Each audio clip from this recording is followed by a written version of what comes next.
Hi friends, welcome to my channel Honey's world. అందరూ ఎలా ఉన్నారు? I hope everyone is good. నేను కూడా చాలా బాగున్నాను. ఈరోజు మన రెసిపీ ఏంటంటే నెల్లూరు స్టైల్లో దోసకాయ పచ్చడి అండి. దోసకాయ పప్పు తిని ఉంటారు, దోసకాయ పచ్చడి ఎవరైనా ట్రై చేయకపోతే ఇలా ట్రై చేయండి, అస్సలు వదలరు. దోసకాయ పప్పు కంటే డబల్ టేస్ట్ ఉంటుంది.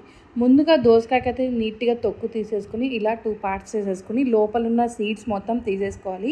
సీడ్స్ ఉంచుకోవడం తీసుకోవడం అనేది ఇట్స్ కంప్లీట్లీ యువర్ ఆప్షనల్. నేను ఇక్కడైతే కంప్లీట్లీ డీసీడ్ చేసేస్తున్నాను అనమాట. సీడ్స్ మొత్తం ఇలా ఈజీగా స్పూన్తో స్కూప్ చేసేసుకుంటే మనకి హ్యాపీగా వచ్చేస్తాయి. ఆ తర్వాత దోసకాయ ముక్కల్ని చిన్న చిన్న ముక్కలుగా కట్ చేసుకోండి. ఇక్కడ నేను టమాటా కూడా యాడ్ చేసిన. టమాటా వచ్చి 2 పీసెస్ తీసుకున్నా, అవి కూడా చిన్న చిన్న సైజెస్లో తీసుకుని కట్ చేసుకున్నా. ఆ తర్వాత ఒక కడాయి తీసుకుని దాంట్లో కొంచెం ఆయిల్ వేసుకొని, ఆయిల్ బాగా హీట్ ఎక్కాక కొంచెం పల్లీలు, మీరు తీసుకునే క్వాంటిటీని బట్టి దోసకాయ అనేది పల్లీలు యాడ్ చేసుకోండి. కొంచెం పల్లీలు అయితే నేను యాడ్ చేసుకొని, పల్లీలు కొంచెం రోస్ట్ అయ్యాక ఒక ప్లేట్లో తీసుకొని పక్కన పెట్టుకోండి. సేమ్ కడాయిలోని కొంచెం ధనియాలు, ఆవాలు, అలాగే జీలకర్ర వేసుకొని ఇంకొంచెం డ్రై రోస్ట్ చేసుకోండి. ఇవి బాగా డ్రై రోస్ట్ అయ్యాక కొంచెం గ్రీన్ చిల్లీ అలాగే రెడ్ చిల్లీ 2 కాంబినేషన్ అయితేనే ఈ పచ్చడి చాలా టేస్ట్ ఉంటుంది.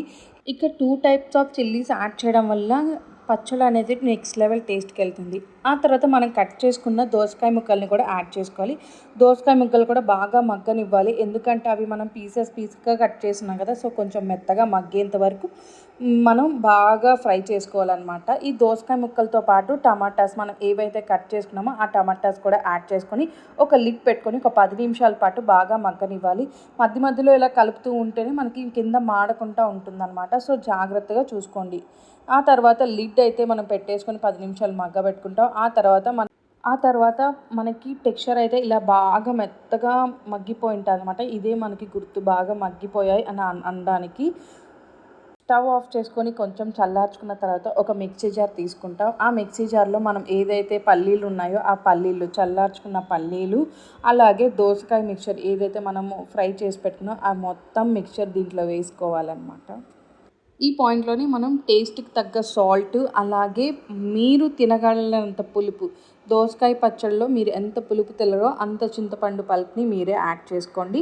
సో పచ్చడిలో ఏది ఎక్కువైనా కానీ టేస్ట్ అనేది మారిపోతుంది. సో ఎవ్రీథింగ్ ఈక్వల్గా ఉంటేనే టేస్ట్ అనేది బాగుంటుంది. సో నేను ఇక్కడైతే చింతపండు పల్ప్ని అలాగే కొంచెం గుజ్జు ఉంటే దాన్ని కూడా యాడ్ చేసేసుకొని గ్రైండ్ చేసేసుకుంటాను. గ్రైండ్ చేసుకున్న తర్వాత టెక్స్చర్ అయితే మనకి ఇలా ఉంటుంది దోసకాయ పచ్చడి.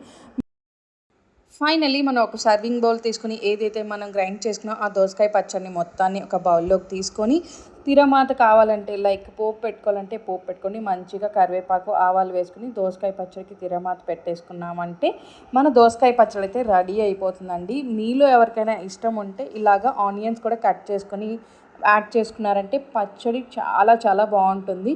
If you like this video, please like, share and subscribe to my channel. Thanks for watching until the end. Bye.